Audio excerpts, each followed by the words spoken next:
खबर उत्तर प्रदेश के वाराणसी शहर की है, जहां की जनता के साथ साथ अधिवक्ता व आम जन जीवन शैली लोगों की अस्त व्यस्त होती चली जा रही है, जिसके कारण आम जनता के लोगों को प्रशासनिक कार्यालयों में अधिवक्ताओं को अपने कचहरी परिसर में पहुंचने में काफी अधिक दिक्कतों को झेलते हुए देखा जा सकता है।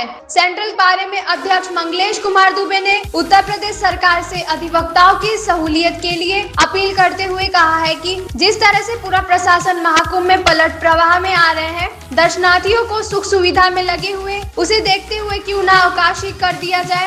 वाराणसी से विवेक यादव की रिपोर्ट। जो समस्या इस समय है जाम को लेकर के, जैसा कि पलट प्रवाह चल रहा है कुंभ को लेकर के, उस पर क्या कहना चाहेंगे? कुंभ के पलट प्रवाह से बनारस का पूरा जनजीवन बुरी तरह से अस्त व्यस्त है। सरकारी मशीनरी अपर्याप्त है और जो है भी वो थकी हुई लग रही है। वो बड़ी अनिच्छा से अपने काम को अंजाम दे रहे हैं।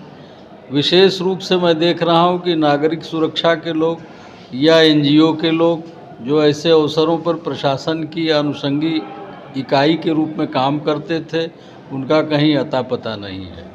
बनारस के होटलों पर, धर्मशालाओं पर, लॉजों पर बेहद दबाव है। बनारस की शिक्षा व्यवस्था भी बुरी तरह से चरमराई हुई है। स्कूलों को पार्किंग स्थलों में तब्दील कर दिया गया है। तो इन सब चीज़ों को देखते हुए बाहर जो भी रास्ते शहर को जोड़ने वाले हैं हाईवे से, उन सब रास्तों पर गाड़ियों की पार्किंग हो रही है। लोगों को कचहरी या किसी भी कार्य व्यापार के लिए आने जाने में बेहद असुविधा हो रही है और अधिवक्ता और वादकारी भी कचहरी नहीं आ पा रहे हैं। तो क्यों न जब तक ये पलट प्रवाह चल रहा है तब तक के लिए सरकार राजकीय अवकाश ही घोषित कर दे। जैसा कि इलाहाबाद में देखा गया कि वहाँ पे जो प्रयागराज जंक्शन था उसको ही कुछ दिनों के लिए बंद कर दिया गया है, उसकी खबर भी चल रही थी, उस पर क्या प्रतिक्रिया?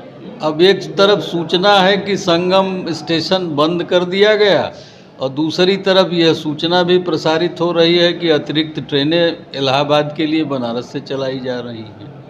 तो मैं नहीं समझता कि सच क्या है, लेकिन जो भी है बुरी तरह से प्रयागराज इलाहाबाद पटे हुए हैं लोगों से और काफ़ी अव्यवस्था। सर, जैसा कि कचहरी के अगल बगल देखा जाए तो काफ़ी संख्या में वाहन इधर उधर तितिर बितिर खड़े रह रहे हैं, जिससे कि सभी को दिक्कत हो रही है। उस पर प्रशासन से क्या? देखिए, सैकड़ों साल पुरानी कचहरी है और उसका परिसर 1 इंच विस्तारित नहीं किया गया। अधिवक्ता भी बढ़े, वादकारी भी बढ़े, काम का दबाव भी बढ़ा, लेकिन कचहरी के आसपास की सड़कों का चौड़ीकरण नहीं हुआ। निश्चित रूप से अधिवक्ता अपने वाहनों से अधिकांश आते हैं, उनके वाहनों को भी जगह चाहिए और यहाँ स्थिति यह है कि अब अधिवक्ताओं के बैठने के लिए कचहरी परिसर में स्थान उपलब्ध नहीं है। तो इस विषय में भी सरकार को ही पहल करनी है।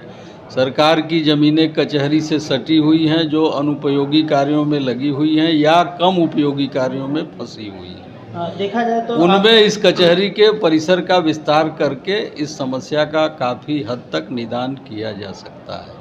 साथ ही सर, आप लोग सर राजस्व में आप लोग की अहम भूमिका रहती है। जो भी सरकारी ज़मीन की बिक्री, क्रय बिक्री हो या जो भी सरकारी दस्तावेज हो, उसका आकलन कराना हो, संबंधित जो भी खर्च रहता है वो आप लोग अपने तरफ से और अपने क्लाइंट की तरफ से कराते हैं और आप लोग की पूरी भूमिका रहती है कि सरकार को उसमें जो भी सुविधाएं दिया जाए आप लोग की तरह। लेकिन उसके एवज में आप लोग के लिए क्या सुविधा दी जा रही है, इस पर क्या चाहेंगे? देखिए, हम लोगों को कोई सुविधा नहीं दी जा रही। हम लोग अपने से आते हैं, अपने से बैठते हैं, काम करते हैं और चले जाते हैं। यहाँ तक कि अघोषित रूप से बिजली की भी आपूर्ति बाधित रखी जाती है और अपेक्षा ये की जाती है कि कचहरी में काम करने वाले अधिवक्ता बिजली का भी शुल्क दे दें तो अच्छा है। तो मैं समझता हूँ कि कचहरी में अवस्थापना सुविधा का विस्तार होना चाहिए, निश्चित करनी चाहिए। उनके कार्यस्थल पर निःशुल्क बिजली दी जानी चाहिए और इन सब बिंदुओं पर सरकार से हमारी अपेक्षाएं बनी हुई।